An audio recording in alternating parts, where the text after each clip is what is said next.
Okay, hi everyone. Welcome to this call today, live call. It's about, I'm James Prescott, and this lab call is about authenticity in our art. It's a discussion about authenticity in whatever art we make, whether it's writing or creativity or painting or songwriting or anything that we do. Um, we're going to just have a talk about it. I've got a few things we can talk about. With me today is my good friend Jim Woods, who is a writer. He's going to be kind of hosting this call with me. So hello, Jim. Hi Say hello. there. Hi there. Thanks for having me. Jim is has so much wisdom on this stuff. He's really modest, but actually he has a lot of wisdom on this stuff. I'm chuckling because I feel like I feel like we're just all learning so much that it's hard to have that much knowledge. It's just my gut feeling on it. Yeah, we're all students, aren't we? I mean, that's the thing. We're all students. Right. Um, yeah. So we're going to talk about authenticity. And so I'm going to begin by just talking about like what I think about it, and then I'll get Jim's views on it, and then we'll kind of start inviting people to contribute. So and do say hello in the live chat, by the way. That's what it's there for, and ask questions as well. If you put a forward slash with a Q in front of it, it goes into the left hand column, and we get to see questions and then we can answer them. So, okay, so authenticity. I've been passionate about this for a while. It is kind of a jargon word, authenticity in kind of writing and creative circles now. But I do think it's really, really important. It's to me, it's about artistic integrity. It's about kind of the opposite of selling out in a sense, which is creating the work that's inside of you to create, that you're passionate about, that you care about, that's really important to you, around maybe causes that you care about or topics that you're passionate about, something you know that's inside of you that you just got to make, and not thinking about the outcome. That's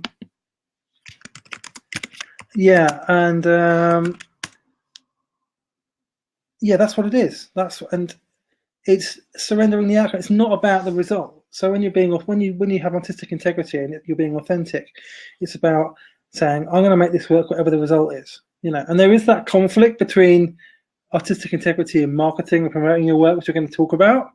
But above all, it's saying that actually it's more important to me to keep my artistic integrity, to create the work that means the most to me, that I want to put out into the world. Rather than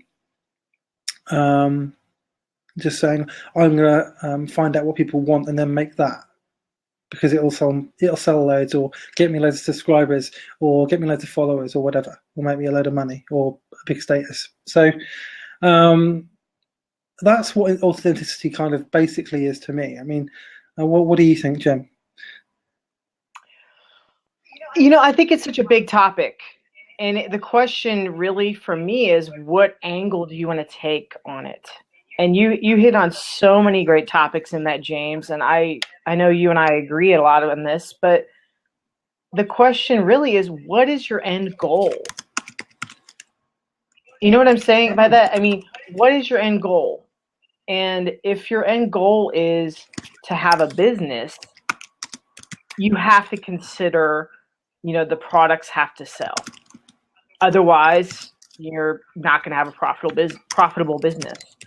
Now, if your goal is to be an artist, in many, many cases, that's going to be a different goal than, having a business. And it's such a personal judgment call to say, well, this is selling out over here if I do this, because it's going against the grain and going against what I want to do.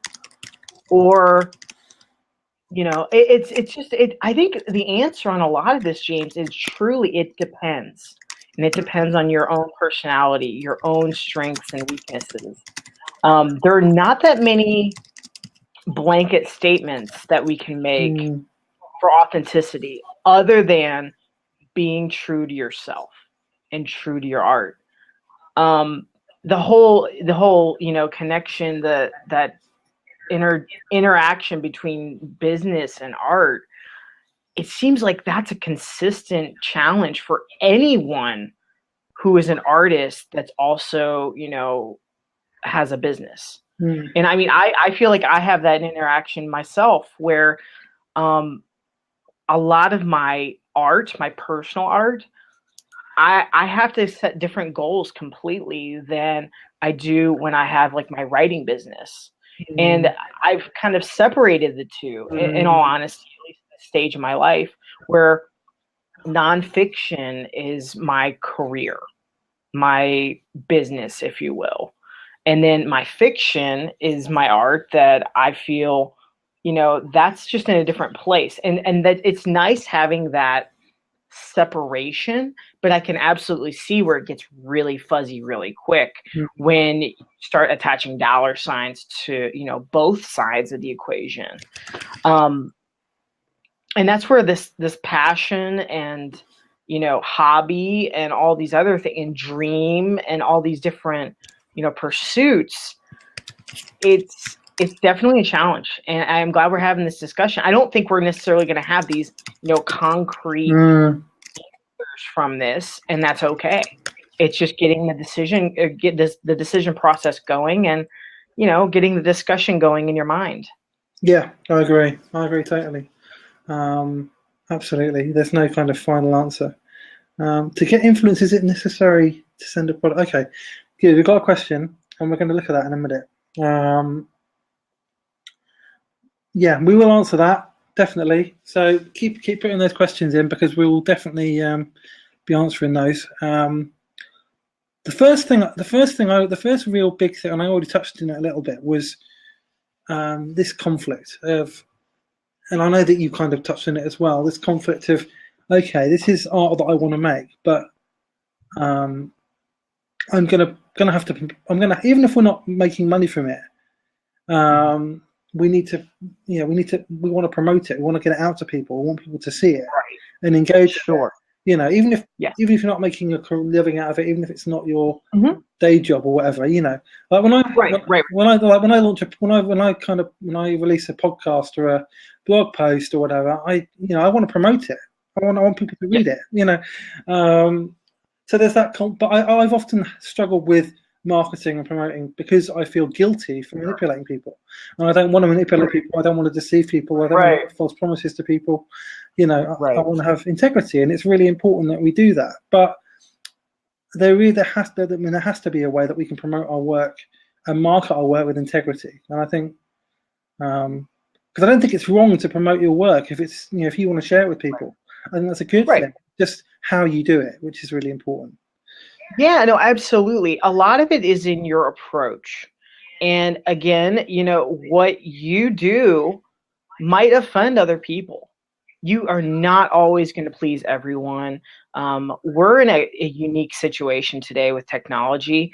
I don't know, James, did you ever get those Groupon emails that, a few years back where you'd get a discount, and go, get a buy one, get one free coupon for this new restaurant, and they were promoting the restaurant. Did you ever do that? You ever see those over there in the UK? Vaguely. I've heard the name Groupon before, definitely. Okay. Yeah. But it was like, 5-6 years ago, it was super common. And my wife would, send me these emails, be like, hey, let's try this. It's only, $5 for this gift certificate for $25 for this restaurant. So it was like this amazing deal. And you're like, hey, you know what? Why not? Let's try it. And it was one of those things that just really took off. I might be wrong on my time frame, 5 or 6 years ago. As you get older, all this stuff kind of blends together, as you know what I mean. But it was really common. People loved it. People would share it. It didn't invade your inbox, and you weren't like offended by it at all. You loved it. You were like, hey, let's try this. Okay. But over time, as we've, continued to move forward with email and all the different, ways that we communicate now, and newsletters and things of the sort, it became invasive. And it's like, no, that's not good enough. I don't want to spend $5 for this. I want it free. You know, our mindset changed and evolved over time. So it's like what you did 5 years ago might not remotely resonate now. Yeah. So I think it's a constant thing of experimentation now. And what that means for you and me and everyone else, James, it means we're trying a lot of things and we're failing a lot too.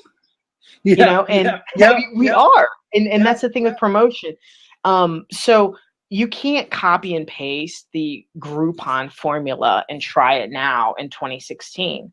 It's just, it's not, I mean, now you can modify it. Maybe there is something in there that you could take and adjust and tweak. And, you know, there might be something there, but it's not going to be a cut and paste situation. And I think that we want to try to make things into cut and paste when they're really not. Yes. You know what I'm saying by that? Absolutely. It's like saying, work here, it'll work there. That's right. And I see so many people selling courses which say, I did this, I did that, this worked for me, this is how I got 150,000 followers. Sure. Right. So, and they kind of lead you into believing that if you do it, you'll get 150,000. Right. When actually, people who do those courses, no one ever does. Right? Some people might get good traction. They might get a decent following from it. Right. They might have a moderate amount of success, but it never works exactly the same for different people. And people shouldn't get sucked into, oh, this is a proven formula which will guarantee me success. Because I fell into that trap. Sure. And I had a real disappointment, and I think it's really manipulative and actually not very healthy at all. Right. And it's using certainty to make money. Well, you know, I think in that case, especially James, it is so easy to do because it's so common. It's what gets the views. It's what gets the clicks. And I guess the question, you know, has to be, are you okay with it, you know, to do that? And you and I know that's just not our approach. We're like, look, we want real, authentic growth. It's more about the community aspect than it is, you know, having faces in the crowd. You want to connect with those people.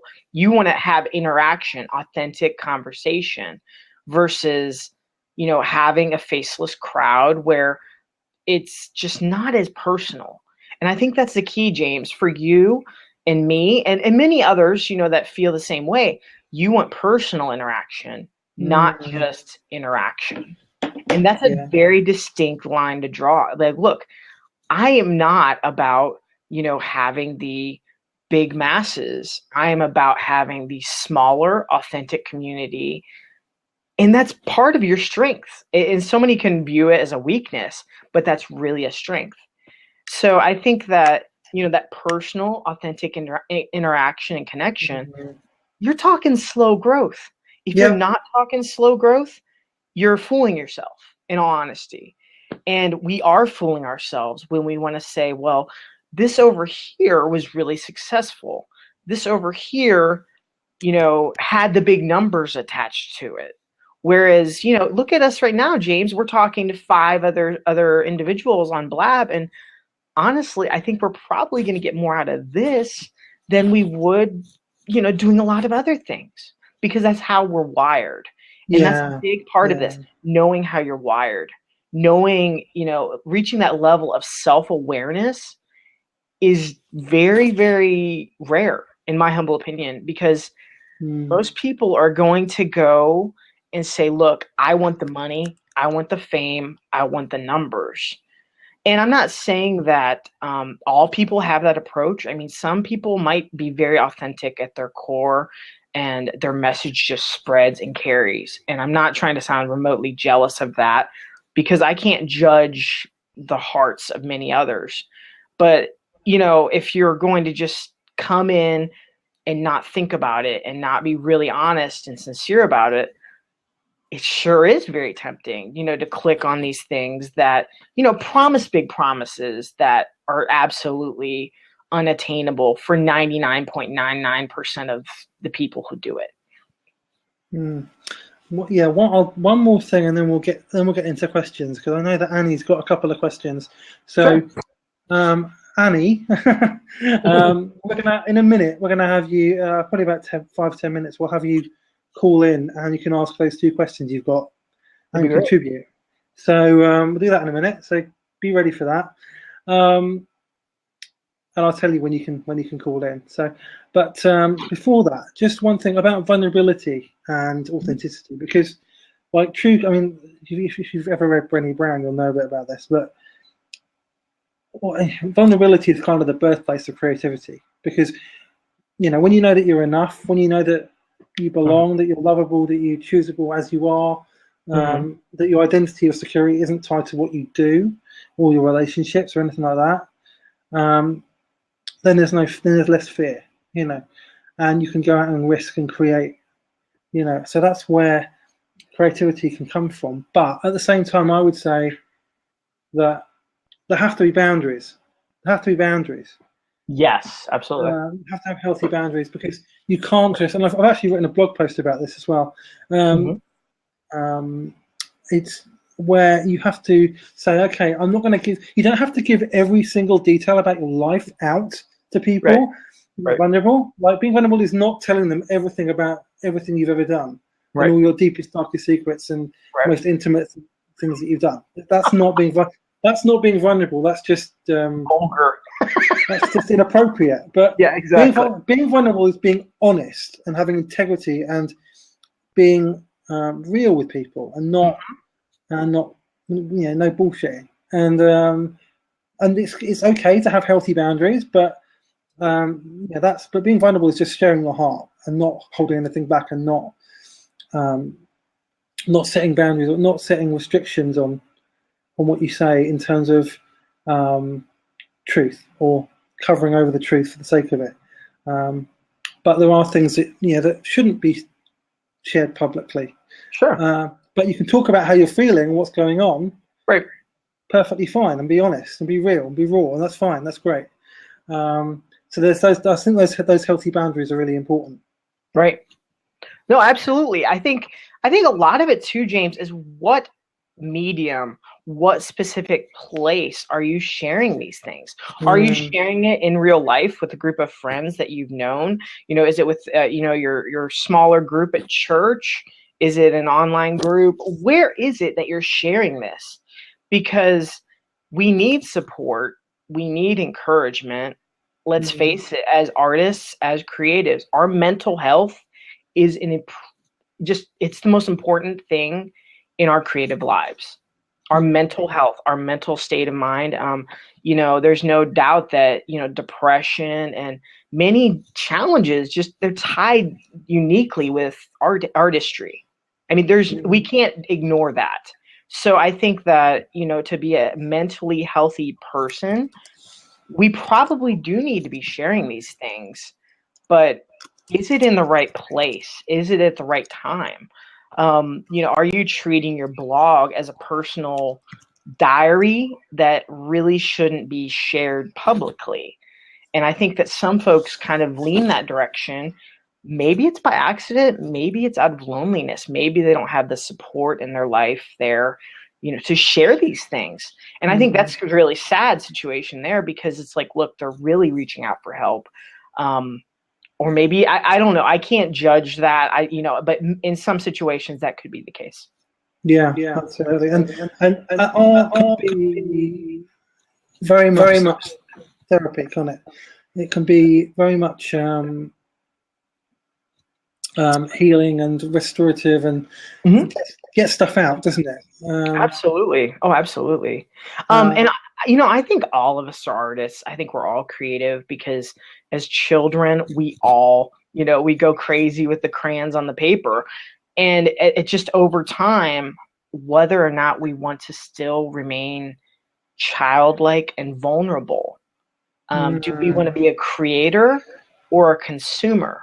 Because it's a whole lot easier to just consume. And I love the analogy of, going to the buffet and you just keep filling your plate. Well, as artists, we can't do that. We have to continually be, you know, cooks in the kitchen, not just standing in the buffet line, you know, filling our plate. And finding that balance is definitely a challenge for us, I think, because you know, there has to be the inputs and the outputs, those inflows and those outflows. And that's definitely a challenge there, but it's a personal decision. It's not like, look, James, you do this, and I'm going to do this because I told James to do this. I mean, sure, that's fine out of the gate as an experiment, but you have to be honest and, you know, reflective with yourself too. Yeah. We'll just answer this one question, and then we'll have Annie kind of. Sure, that sounds great. So, because it's related to vulnerability, as writers or artists, are we more vulnerable, or is it just a myth? That's interesting. Are we more vulnerable? I think with that, that's interesting. I don't think we're more vulnerable. I just think we have a way of expressing that's easier. I think to be vulnerable is something that we all need to do, actually, in healthy places. You know, it's how you get healing. That's how you get. That's what happens when you go to therapy. When you go to a 12 steps program, it's being vulnerable. It's like, you know, I'm James, and I'm an alcoholic. You know, that's the beginning of healing and transformation. Is like being vulnerable. But I think writers and artists get to do that in their work, and get to show that a bit more publicly. I suppose. I think there is, and I do think there's something that, as I said before, there's something that's really healing about and therapeutic about creating art. I mean, I find that writing is, especially private writing that I do that I don't publish, is really healing, really therapeutic, really get stuff out, you know, even if no one ever reads it, you know, it's made a difference to me because I got it out, because I knew I had to. Yeah. So does that answer that question? I hope so. Okay, we'll find out. Annie, do you want to come in, and you can ask your questions? So just call in, and I'll let you in. And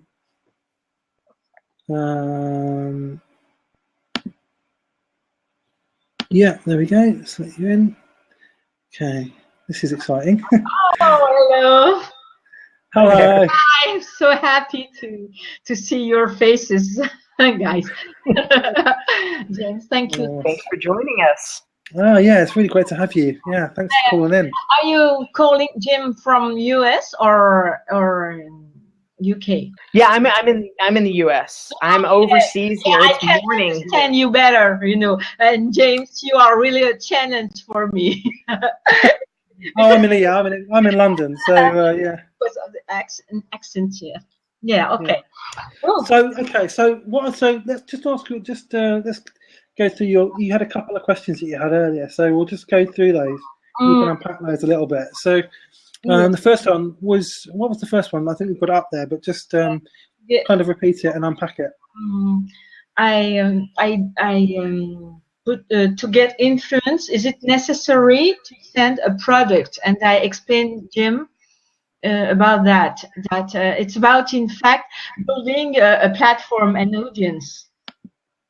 And in order to do that, if you want to increase your influence and impact, you have to give some stuff to your audience.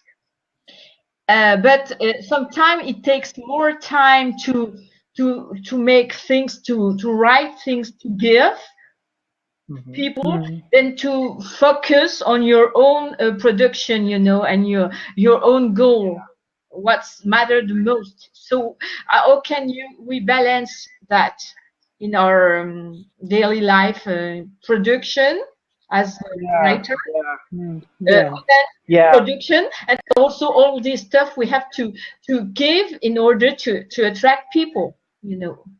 Sometimes I'm not a seller. I don't know how to sell myself, so it's a big challenge for me, because I really want to have an impact. I just started to finish a novel, and I got 3 beta readers, and I have the problem how to go further in the process of publishing and stuff, and in the same time building my platform.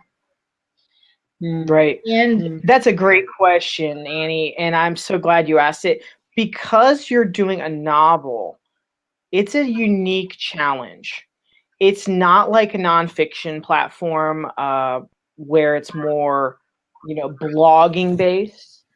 I would say, yes, you're going to have to give something out there. It might even be your book, honestly. There are many, many approaches with this, with fiction.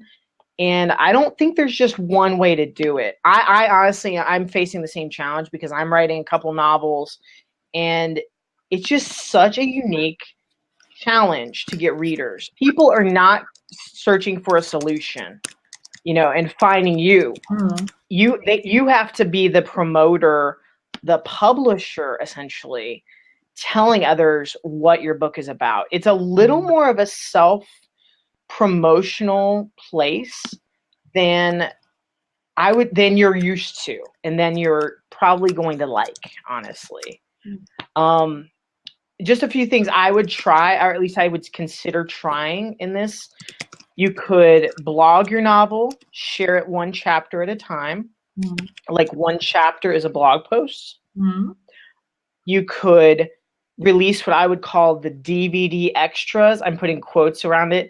Kind of a behind the scenes, hey, this was going to end up in my novel, but this is not going to make it in. This is about the character. This is more about, you could do a video. You don't have to do the traditional blog post. You could do a podcast. You're talking to James here, Mr. James Talks right here.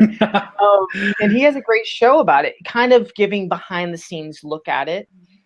You have a lot of different options, but the key here is you're going to have to connect with people, or you're not going to have the readers. And this is hard because you're writing a novel.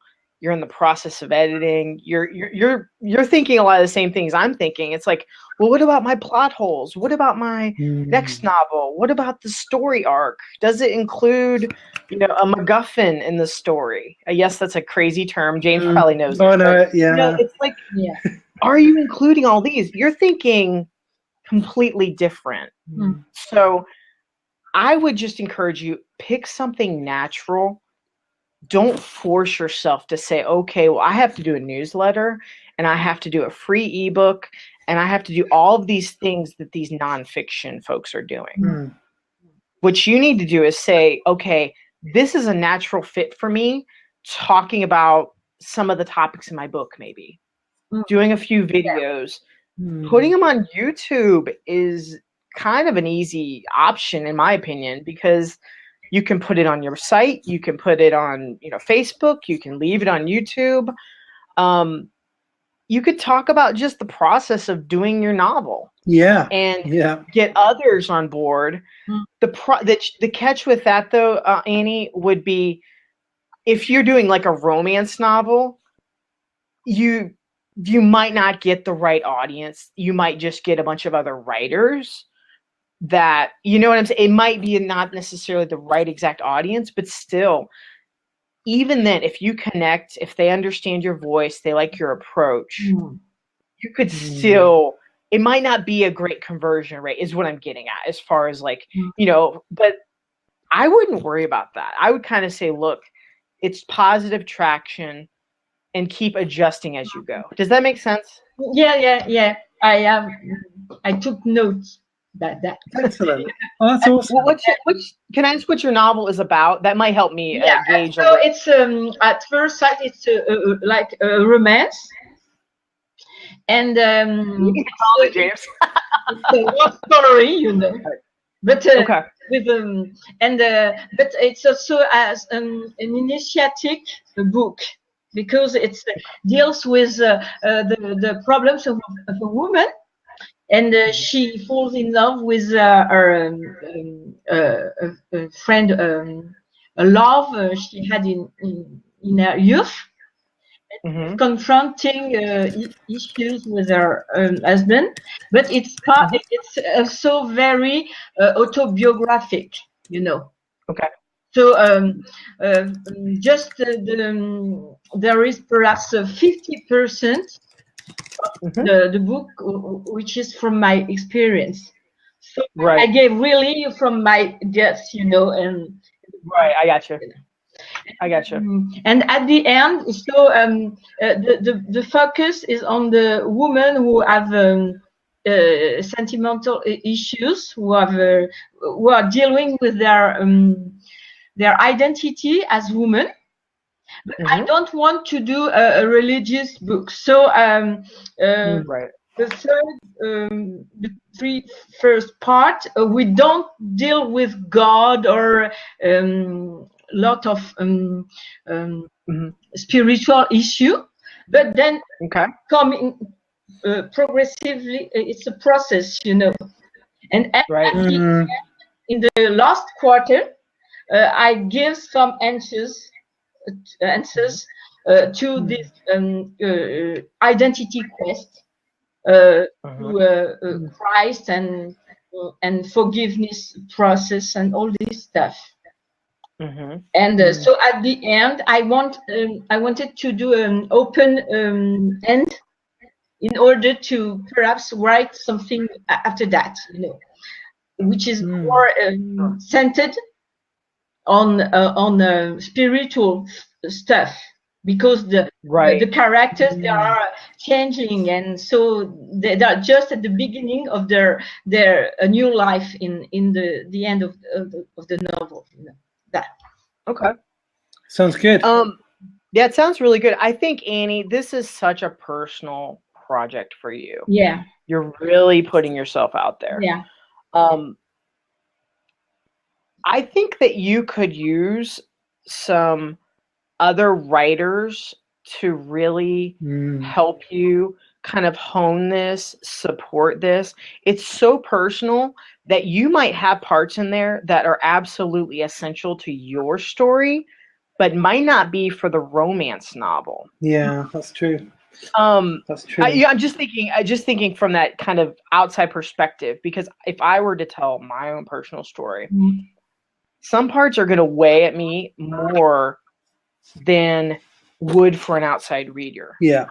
So I think getting a great editor, a developmental editor, a writing coach, specifically to focus on the story aspect, is going to really be important for you. Yeah, I agree. And like I'd say this not lightly. I literally was calling a friend of mine the other day because I realized that with my own novel, because I just know, A, for the accountability aspect, you know, to keep me on target. B, for the plot holes. Is this really necessary?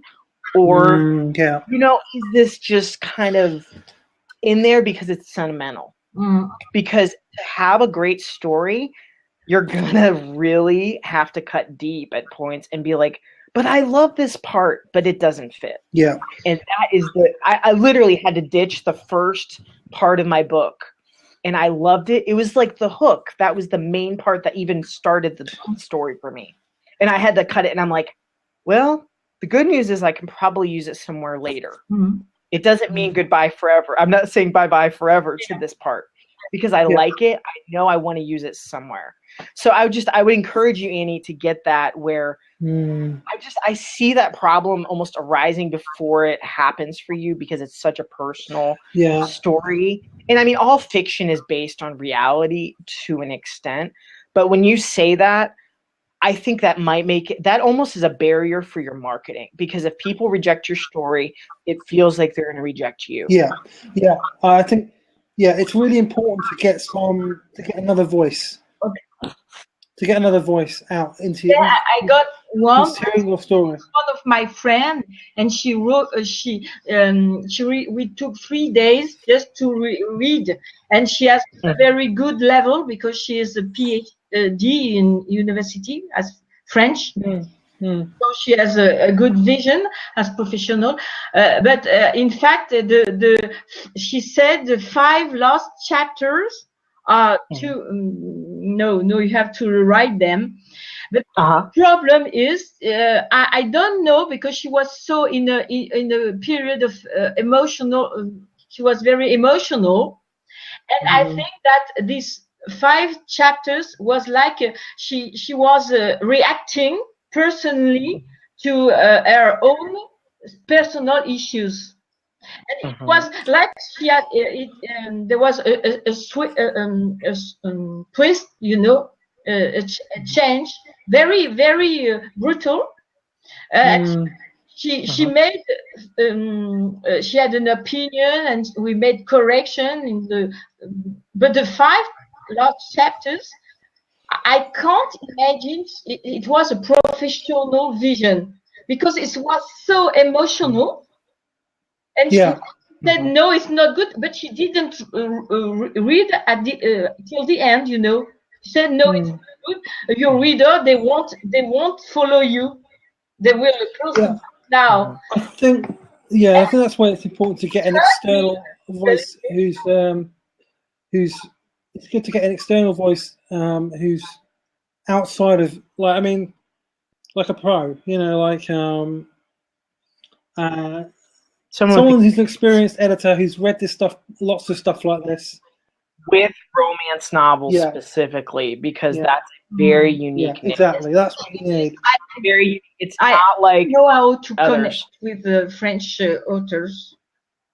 I think I would say there's got to be a lot of Facebook groups. Romance novels, honestly, are the #1 selling like genre. So there are many, many, many out there. I would start connecting more in Facebook groups, specifically romance, and just say, hey, I could use some help. Because a lot of the other folks, you can, I mean, it's going to take you some time. It will take you some time to find some help and, you know, to connect with people there. But I would specifically search romance, and, you know, maybe you can get more specific as you go. And look for the folks that you are drawn to, that you connect with. And honestly, too, look at your favorite romance books and hold those as a litmus test of sorts, as a guide. Because you might not understand the dynamics specifically, why they're doing certain parts or things, but match it up. It's kind of like following a recipe, you know, a recipe in a cookbook to an extent. Yes, you're going to have a different recipe, but there are going to be some very, very similar foundational aspects. Just one final thing, because we'll let you go in a minute, and then we'll bring someone else in. But with my book, I found the editor for my book through social media. That's how I connected with them. You know, I put myself out there a bit, and you know, and I literally just connected with someone who happened to be an editor and a publisher, and that's how we built our relationship. And so it can happen, and there will be especially with a genre like romantic fiction, there will be someone out there who will take an interest in your work and will want to invest in you. You know, it's just a matter of putting yourself out there and being willing to take that risk. I mean, that's kind of what being vulnerable is all about, in a sense. Putting yourself out there, taking that risk, you know, and just keep going. Don't give up. That's what I would say. So thank you, Annie. We're going to have Rhiannon come on in a minute, so get ready. Thank you so much, Annie. Yeah, great talking to you, Annie. Thanks for calling. Stay on the call and keep watching. And if you've got any other questions, just leave them in the messages like you have already.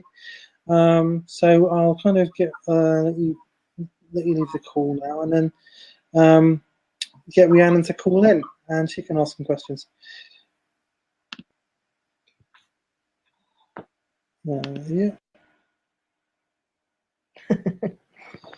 This live makes it more exciting. I know, and I've never done this before. It's just like, well, I have done this before, but I've never actually. I've never actually. Okay. So here comes Rhiannon. She's coming in now. I've known Rhiannon for a long time via social media, and I've seen her music, and it's great. But we've never actually had a conversation before, like a face-to-face one. So, hello, Rhiannon. Hello. Okay, I have things popping up everywhere. I don't know what that's about. I know the feeling. Hey, Rhiannon. And my volume's gone. Your volume's gone. Can you hear me? Hello? Hello? Can you hear me? Yeah. Yeah, we hear you Yeah. good. I have zero anything here. Let me see. And this is why it's beta. Yeah, James. that's right. That's right. Ah, there you are. Hello. Hello. Hi there. Hi. So I So, Thanks for thanks for calling calling. in. Yeah. had volume, and then when I was there, I had no volume anymore. So I need to move everything because my office is a mess, so nothing's set up quite right. By the way, everyone, you want to check out Rhiannon's music. She's put a couple of YouTube videos up with songs that she I composed. see that guitar back there. And I yeah, see you it. want to check some of that. They're really authentic, actually. Very vulnerable. I love it. Yeah, Okay, now I'm I'll But yeah, you come. don't watch it while we're doing this. Yeah. Right? So, you got any questions about like authenticity and stuff, then, Rhiannon? I think for me, I'm like you, a huge fan of Brene Brown, and I've been reading a lot of her lately. What I've noticed is a lot of my life I've spent in a place of scarcity, not being good enough, not belonging enough, and all of that. So as I'm writing, I'm trying not to let that influence me. And then I found the other day that J.K. Rowling, love her as well, that she posted for inspiration a couple of her rejection letters. Yep. Yeah, I saw that. Yeah, that's awesome. She's human, yay! Yeah, that's so cool. Absolutely. So cool. Then Yeah. She's getting rejected. What chance do I have? So bringing up a lot of that balance. Yeah.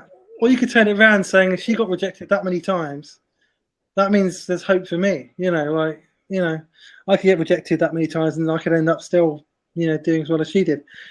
But yeah, I know that you kind of, because we've had chats on social media, and that you struggle with courage and sharing your work and putting it out there. But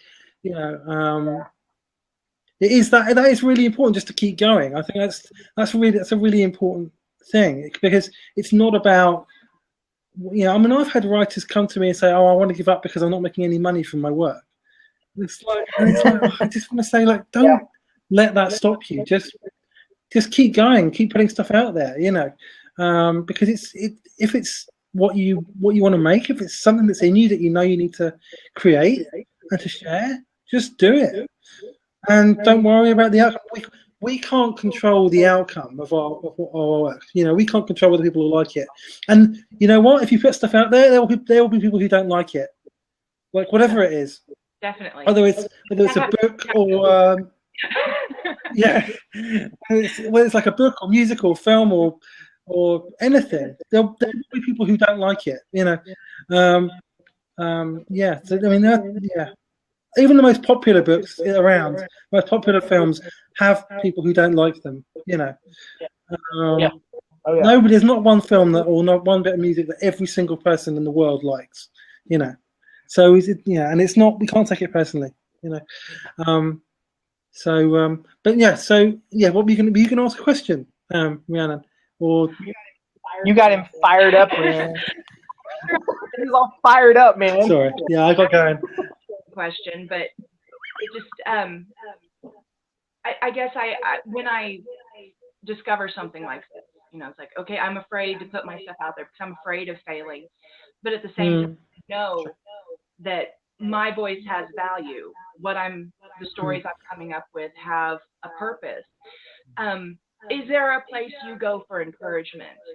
Is there something that a quote you like to remember or hold on to just keep your courage, to keep your...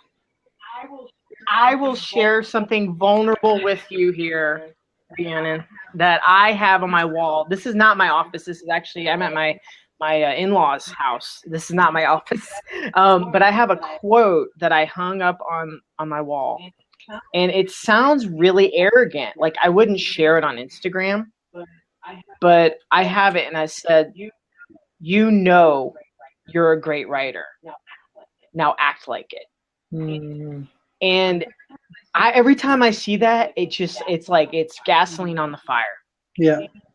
And it took like a whole level of confidence that I don't normally have, just to type that in Word and to print it out and then to hang it on my wall right there so I can see it. And I'm like, I look at it and I'm like, but I don't feel like a great writer. I feel, like an amateur. Yeah. Or I feel very, like a failure. Even though I'm not, I know I'm not. I'm going on my emotions at that moment. And I want to take my, self-value or self-worth and base it on my number of book sales at that one moment, or blog post views or whatever. So it kind of is almost like my equalizer to an extent. And I look at that on the wall and I'm like, okay, all right, put in the work and shut up, quit whining. Because I think sometimes we want to play the role of victim. Yes, it's easy to do that, isn't it? As a creative person, it's easy to play the role of the martyr. Well, if anyone's read, I don't know if anyone's read Big Magic. Oh, love that book. Anyway, everyone, that's the book to read on creativity. But she talks about how writers or artists can make themselves martyrs. So we write from a place of like, oh, I've been hurt, I'm a victim, I'm a martyr, here's my story, But actually Elizabeth Gilbert kind of talks about the idea of a trickster, of it being kind of an adventure, a risk. Like, what can I do? What adventure can I get up to? What mischief can I make, kind of thing, which is way more interesting and way more fun, actually. And I mean, in terms of things that I look at for encouragement, I think I often get two things. I've got this what do you call it? A coaster, which is a friend gave to me, which just says never ever ever give up. And that's next to my computer. Never ever ever give up. So there's that. But I think also, I occasionally get comments from people. I get emails from people. I get private messages. I get comments on blog posts. A guy actually sent me a letter from America, literally, like this card. I've got it here. I won't say who it is, but I got this thing here. It's a thank you card, and inside it's handwritten, just thanking me for all the work that I do and all that, and how it encourages and supports him and everything like that, with some money. Like I said, go and buy something, and it's like $10 US. So I can't spend it even. It's like, I can't even. But it's just those kind of little things. And it may you even get one or two of those things. Like somebody leaves a comment on one of your YouTube videos, which is, this is really good. This really moved me. I think that's a good point, James.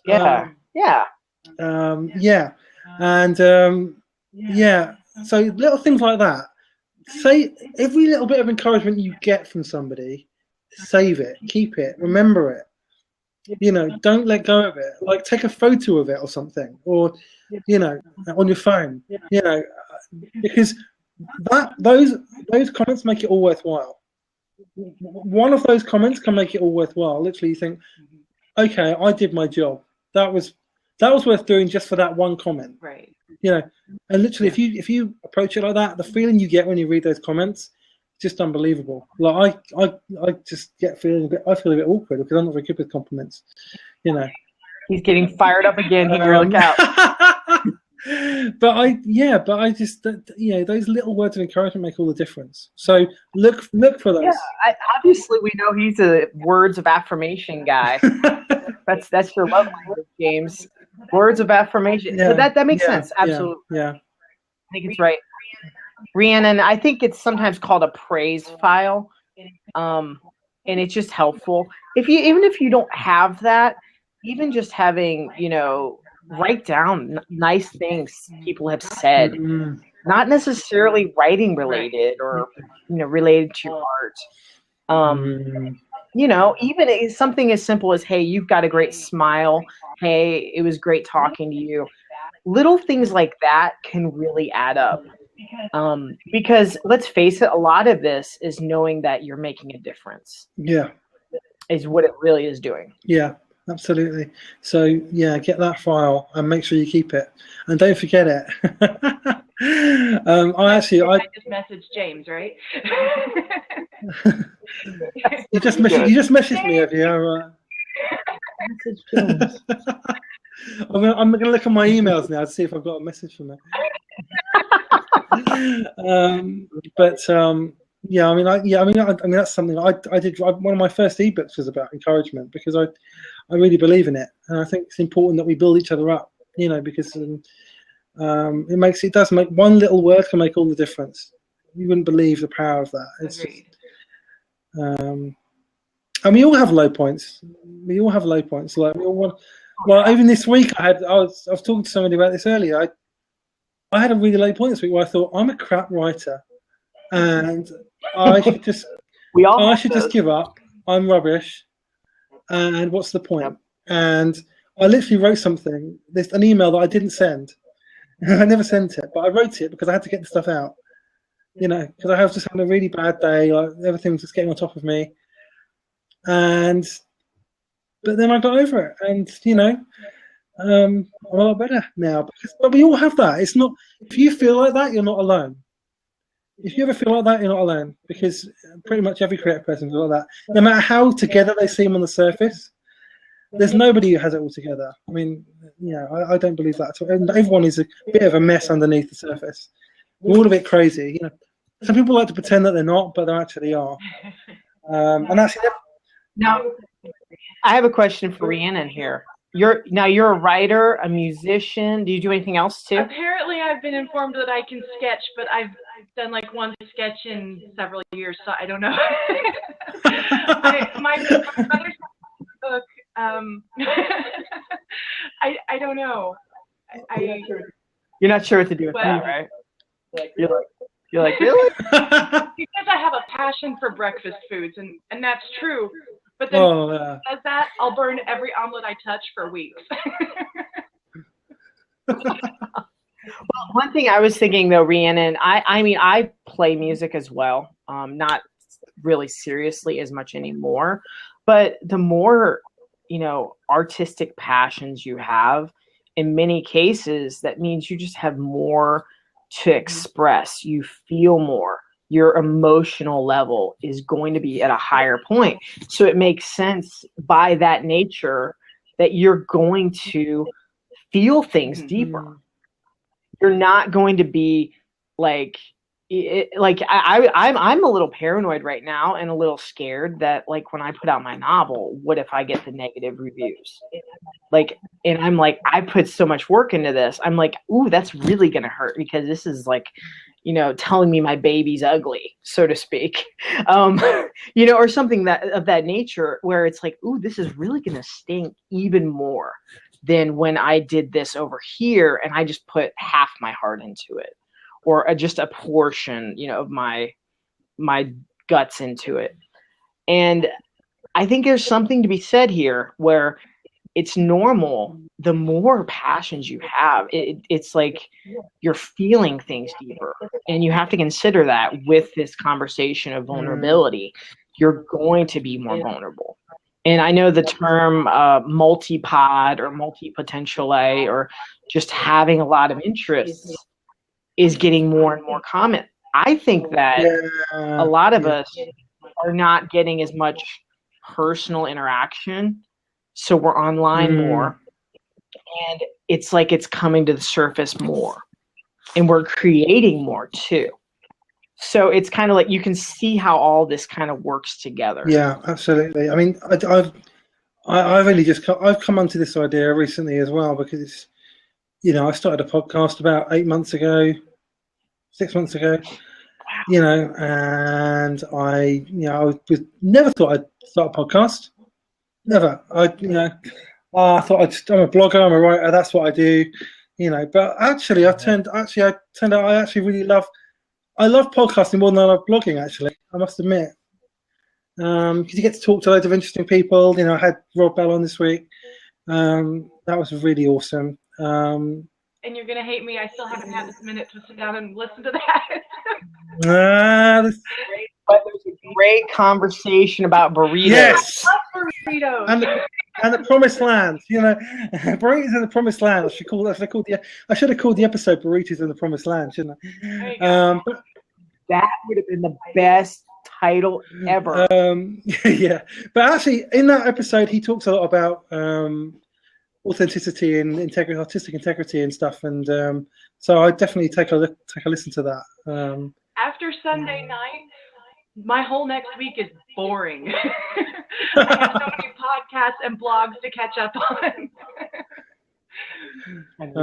Yeah. So, but the point what I was trying to make is that nobody has just one field. Like Jim was saying, it's like a portfolio. Jeff Goins calls it your portfolio. Like, so you have books, you have blog posts, you have podcasts, you have video, you have whatever. There's just this portfolio of work which is all connected, but yet is also very different as well. For me, the way I'm thinking now is that books for me are like my primary method of writing. That's the way of writing I prefer. It's what I enjoy to do because I like the craft of creating a book and the process of it and unpacking ideas, and podcasting I just love, So those are the mediums that I prefer, So they're the ones I'll be using the most. But everyone has their own different preferences and their own different mediums which suit them best. There's no one size, like we were talking at the beginning, there's no one size fits all here. It's like everybody is different. We all have our own strengths and weaknesses. We all have our own personality, and our own message. And it's basically finding what works for you, because what works for you might not work for somebody else, and what somebody else has said might not work for you. So that's what you need to do. I mean, I know because I've seen your blog and it's really good. I love it, Rhiannon, and I've heard your music and that's great. So you just need to keep doing that, and also just keep exploring things as well. Don't be afraid to try things, because you'll find lots of things that you really love to do, and just do it. And already I want to say it took a lot of courage for you to share those songs with people, because they were very, very vulnerable. I mean, if you've heard the song, I don't know if you've heard them, but they are very, very honest, very vulnerable, but they're very moving and they're very good. And so I would check those out. I would definitely check those out. Actually, that's a good idea, Annie. Just if you want to connect with Jim is well, you can see our Twitter handles already, but Jim is at I think isn't it jimwoodswrites.com? Is that right? You got it. Well, that's Jim's site. This is my site. Is jamesprescott.co.uk. Thanks. So you can check that. If you check that, you'll find our stuff at those sites. And then Rhiannon's got a blog as well, I think. And she's on YouTube. You're on YouTube as well, aren't you? I don't know what the links are, but I think Twitter links all my stuff. But let me put my blog in here. There you go. So, and if anyone else has got your blog, just share that in the comments, because that'd be a really great way to connect. So, wow, we've been going for an hour. It feels like we just got started, doesn't it? That's because you got fired up at the end. Did you drink some Red Bull or coffee or what was it? I don't drink Red Bull or coffee, actually. Ironically enough. I don't understand people that don't have at least coffee or tea on hand. Oh, tea. Oh, I like tea. Yeah. Is it well caffeinated? And by the way, it's like 4:00 in the afternoon here. It's not the morning where we are. So, I've already had my breakfast and everything. I'll drink coffee at 4 in the afternoon. I don't know whether we should stop recording or not, whether we should just keep going. Has anyone got any other questions? And Rhiannon, have you got anything else you want to say? Because no, something that occurred to me a few minutes ago. I think it was in Big Magic by Liz Gilbert. The last few months, basically all of 2016 so far, I've dealt with a lot of back pain, sciatica. And when I wasn't able to sit up straight enough to hold the guitar, or I was on too many pain meds to think straight and write anything coherent. I was a zombie. Yeah. I found that one of the things she had said, I think it was her, your creative energy is all kind of tied together. And so maybe you are sketching, maybe you are doing this other creative venture, whatever it is, just using that creativity will help other areas, even if you're not able to do those at that time. Yeah, absolutely. And I really put that to the test, and it really has been beneficial to me.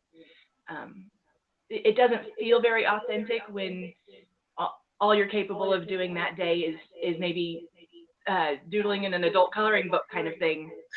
Yeah. It's something. You're using a part of your brain that is creative based.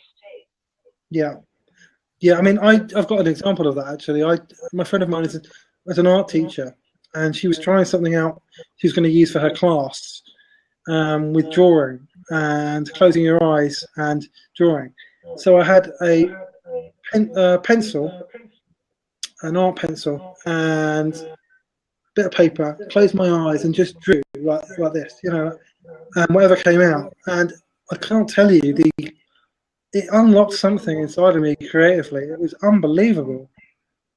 Just when you stop thinking about what you're making and you just let yourself create and do, like I call it free creating, as in like just letting out. You can do this with writing as well. I do this with writing as well. When you do that, it's kind of, it unlocks something inside of you because you're giving yourself permission to tap into something that's really going on in there, and ideas start to get birthed. You start to engage that part of the brain. And that's exactly what you were talking about, Rhiannon. I think I'm totally with you on that. That's a really good thing to do. And like with music, it's just jamming. I saw this film about the making of Acting Baby, which is a U2 album, their greatest album, in my view. But they played this tape, which is like 20 minutes of them jamming. And then they get to like 20 minutes, 25 minutes in, and then there's like this 5-second little melody, which turns into, which you hear the beginning of 2 songs. You hear the beginning of Mysterious Ways and One. And it's literally this one little chord, one little melody, 5 seconds or something, in about 25 minutes into this jamming. And it becomes like these 2 great songs, And that's what you have to do sometimes. Yeah, Acting Baby. Yeah, I've got to say, one of the best albums ever made. And the movie about the making of that album, where they interview the U2 about it and show like archive footage and stuff. That is, if you're lacking inspiration, watch that movie. It's called From the Sky Down, I think it's called. So grab hold of that, watch it. Very inspiring. But yeah, it's the same process, just free creating, just getting that stuff out. Yeah. So you got anything else to add, Jim? No, I just, as you mentioned, that's little things can really push you like that. And I'm glad you guys mentioned that. One thing I just noticed as a writer, it was write a 6-sentence story. And I found that really interesting because it's so easy. It's like, look, it doesn't have to be perfect or great or overthought. 6 sentences is like, I mean, yeah, you can write long run-on sentences that fill a page if you want, or you can, write little short sentences, whatever.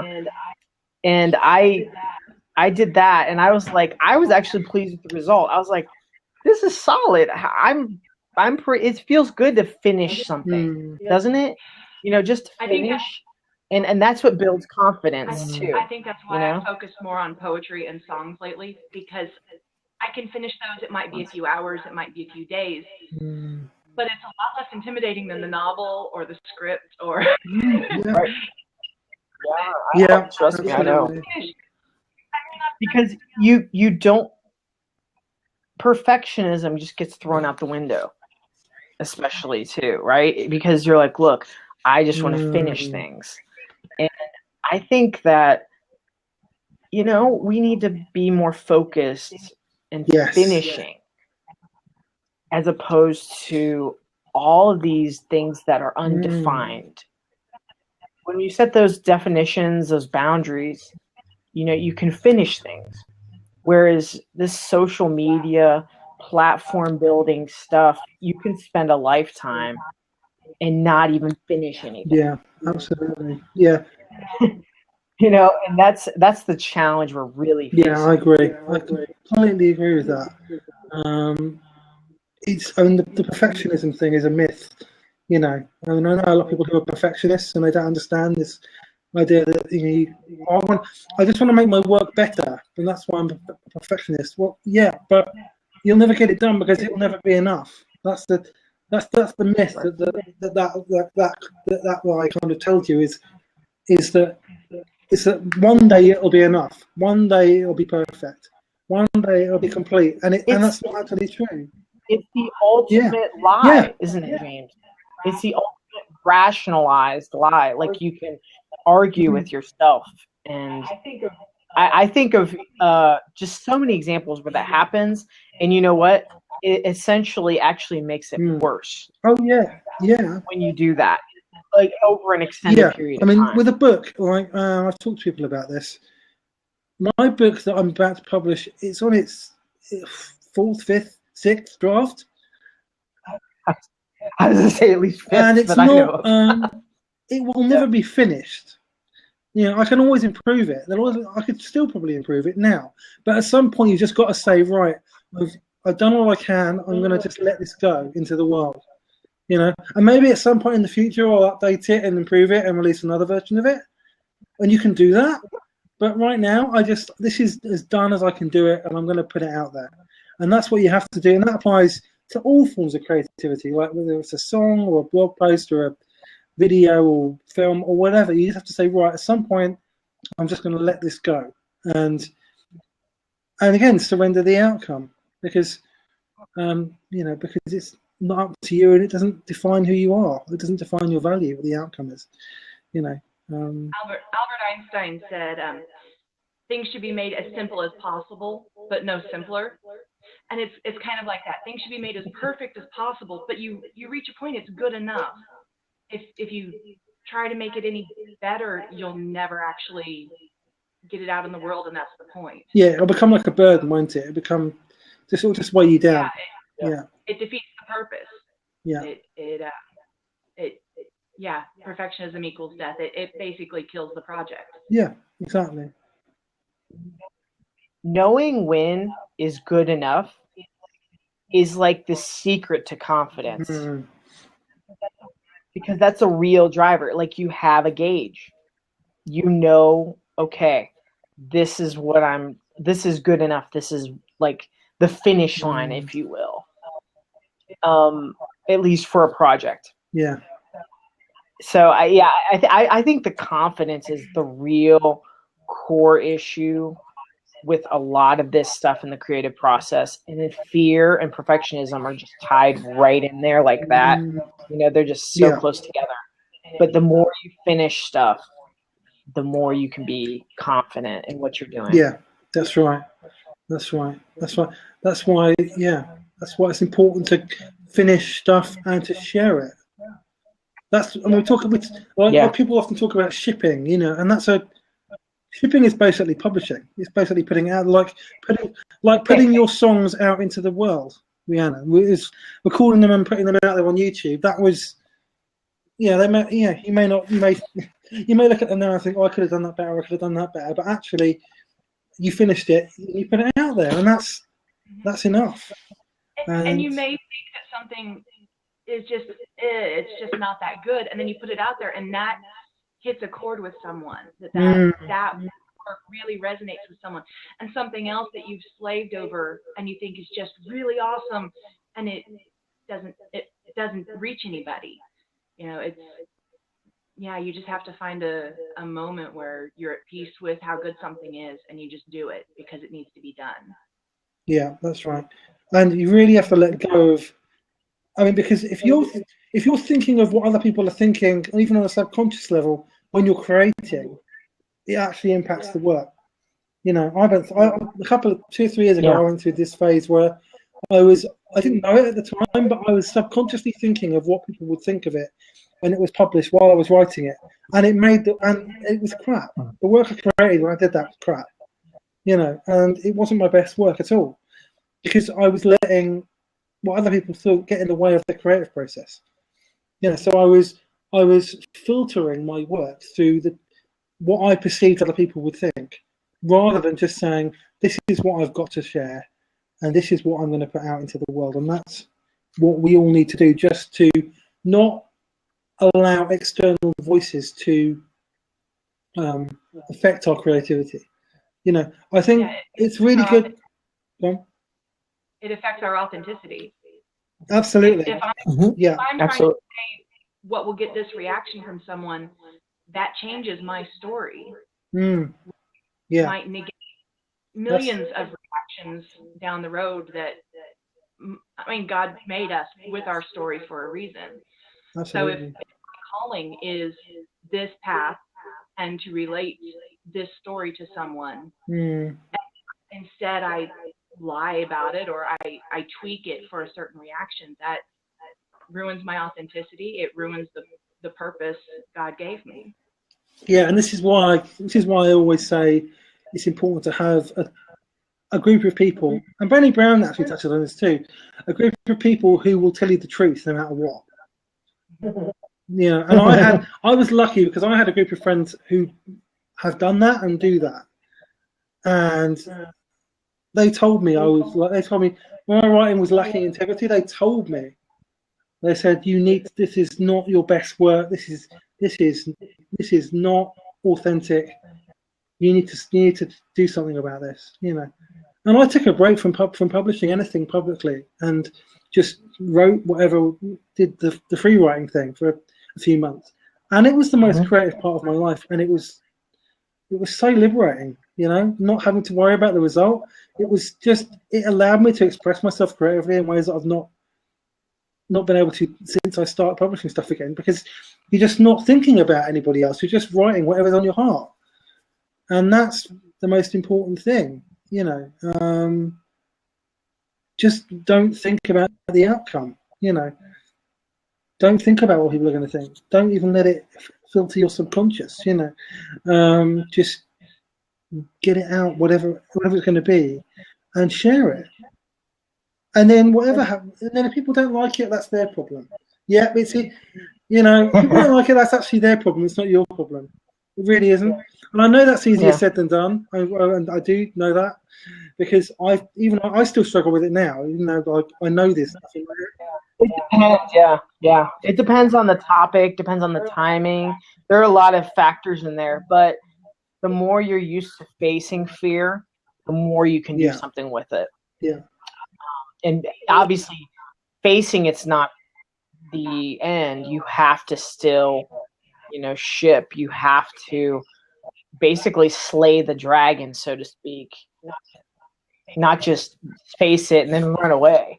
I mean, that's easy to do. That's what, you know, the default mechanism is, to just see your fear. Oh, I'm scared, run away. But you have to ship it. And yeah, it shows growth, though, when you do that. Even if you fail, you're growing if you learn something from it. Exactly. Yeah. Failure isn't a bad thing. It's not actually a bad thing. It's human, and it's a way we grow as well. Sometimes failure is such a good learning process, and it's like you can figure out really fast what you should not do. Yeah, I mean, it's like, I think it's like what else is. It's like, okay, now we know what not to do. Now I know what I shouldn't do. Yeah, that didn't work. I thought it was a good idea. Fear tells me what I really want. Because the more I'm afraid of something, but I'm still willing to do it, that means there's something, that drive is there. That's where I need to be. Yeah. I'm on something passion there. Super scary. Like, that's in the War of, I don't know if you've read The War of Art, but that's one of the things that Stephen read. Yeah, it's in that book. Stephen Pressfield says that the more afraid you are of something, the more chances are that's the right thing to do. The more scared you are of doing something, do it. Now, if you're really terrified of doing something, just do it. That's what you're meant to be doing. And the reason you're so scared is because that's what you're actually meant to be doing. So, yeah. The day I recorded and put on YouTube "Awkward Love Song," I was terrified. I don't know. Yeah, That's a great title, by the way. It is. It's a great really cool. title. I remember because you messaged. Can I say this? You messaged me on that day because Rhiannon messaged me on that day because she was really scared and wanted me to kind of encourage her and support her and hold her hand kind of a little bit, putting I was the stuff watching out. the percent bar on YouTube as it was uploading. It's like, I can't do this. Yeah.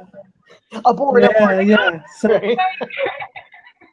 and that was it. It was just like it was such a privilege to be able to walk through that with you. And then I saw, and it is just, and I love the title rocks. Awkward Love Song. I mean, that's just a great name for anything. And I think a load of people will resonate with that because it's like that's the truth for a lot of people. Mm-hmm. Yeah, and it's a really powerful song. So, yeah, free advertising, Rhiannon.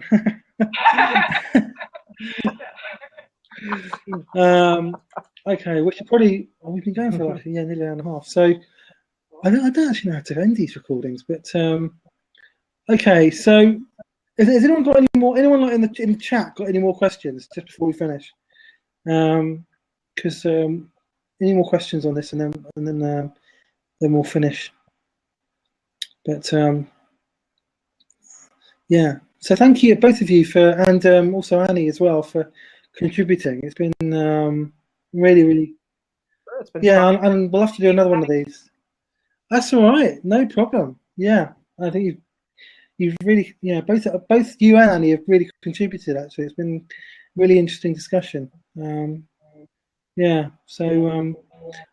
if I knew how to, so I'm going to officially end the recording in a minute. The chat can still go on. The call can still go on, but I'm going to officially end the recording. What I will do is I'll put this recording up on my YouTube, and I'll put it on social media and everything, and everybody can watch it, and hopefully this will benefit a few people. That's right. Everyone needs to know that I pick on you about getting fired up. Yeah, that's right. Yeah, that's right. Yeah, I'm sorry. When I get fired up about something, I just go, man. Like, you just go. Yeah. Follow your passion. I love it. I need to do more public speaking, don't I? Yeah. Yeah, so I'm going to do more of these calls as well. More of these calls on writing, creativity, discussing different aspects of that, and I'll have either Jim back or Rhiannon or a few other people as well, and we'll talk about this stuff, and it'll be really great fun. So thank you all for joining, and yeah, catch everybody soon. I'm going to pause the recording here.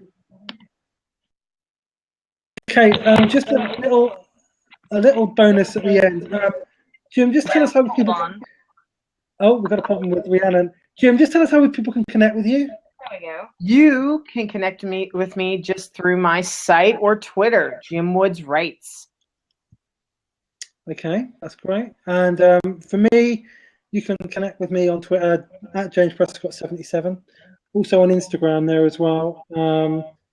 My blog is jamesprescott.co.uk, and my podcast is called James Talks, which is on iTunes, and you can catch up with them. There's about 30 episodes there, loads of interviews with great people like Rob Bell and other people.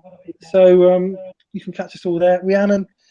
I'm at Rhiannon Hall 47 on Twitter, and I have links there to my YouTube channel and my blog. Awesome. Thank you, Rhiannon. Thank you, everybody. And yeah, we'll catch you all really soon.